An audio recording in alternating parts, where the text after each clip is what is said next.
What you're about to see is the last night on safari, the last time I was in Kenya. Now usually when you watch an animal show, you got a few jeeps and crews out there, and they can film for a few days or even a few weeks, and they compile all that cool footage to show you like a half-hour show or something like that. Well, I'm just one idiot out there with one camera and one jeep trying to film the best shots I can to bring you, the audience, some cool animal footage. It's often thought that in the last few hours of your safari you see a lot of cool stuff because the animals know you're leaving and they want you to come back.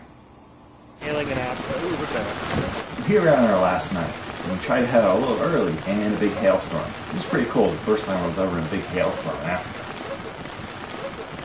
So it's starting to get pretty dark outside and pretty scary. And what happens? We come upon a graveyard. Now these elephants, people think that they take the bones of all the elephants that they know and kind of compile them into one area. It's pretty interesting stuff. And even my wife was frightened, and she lives with me. She should be used to being frightened.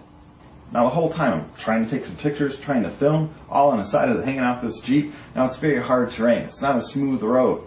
So the Jeep and the cameras are all jumping around. Head out. One of the first things we see is a circle cat. Circle cats are really, really cool.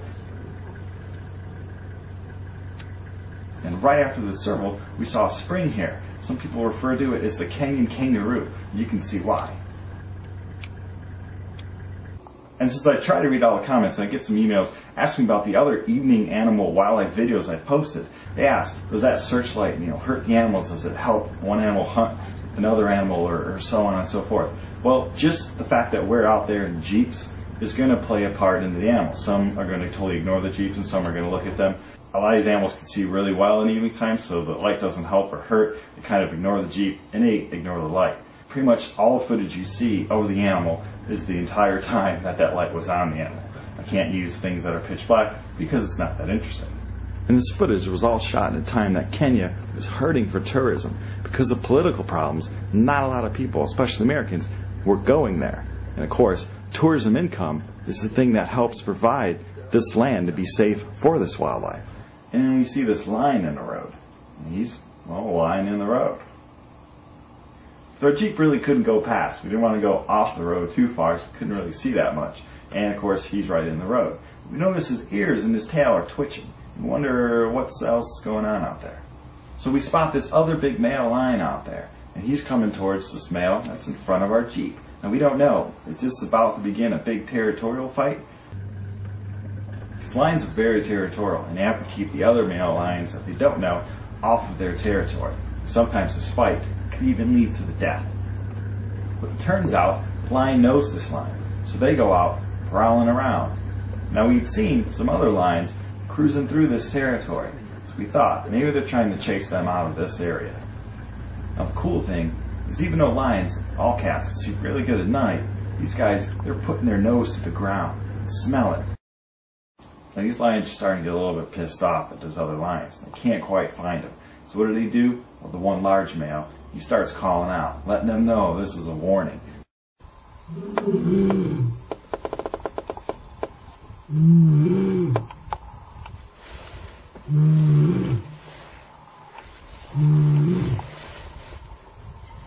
Let them know, hey, this is not your territory. You don't live here.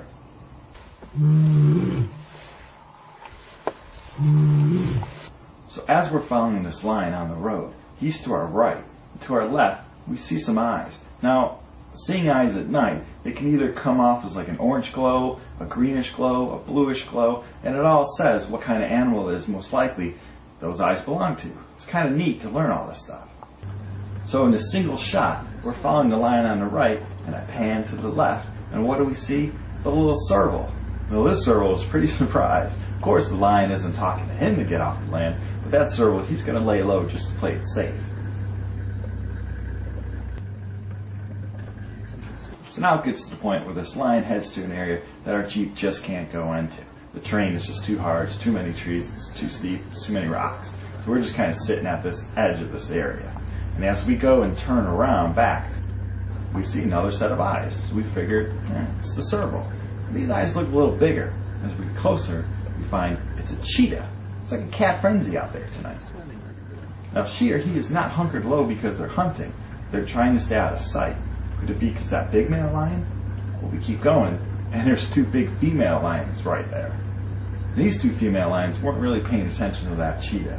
At this point, we're trying to head back to camp. Now we notice these guys are hunting something. It turned out to be a porcupine. Now, lions can really injure themselves by getting a porcupine quill stuck in their jaw, so they kind of want to stay away. But yet it's cat instinct. If something's walking around, they want to chase it.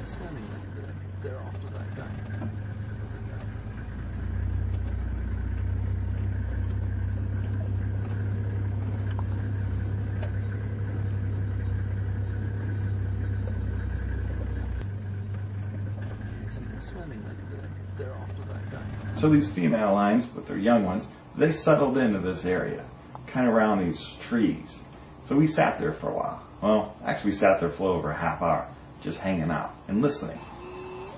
And one of the cool things we heard was this whoop. And as some of you may know, that whoop belongs to a hyena. So as we're going back to camp and we look to our left, there's a hoofstock species. Antelope, a topee, couldn't make it out. There's a herd of them just hanging out. And all of a sudden, these hyena take off after them. Now they're pushing these things, unbeknownst to all of them, into the sleeping lions that were just around the other side of this turn. So here I thought, wow, I'm really going to be able to compete with the Battle for Kruger video on YouTube and get millions and millions of views. By the time we get the Jeep turned around and going that way, there's nothing there. There's no hyenas, they've gone some way. The hoofstock animal, they've gone another way. And the sleeping lions are gone. This is all I got that night. And I hope you liked it.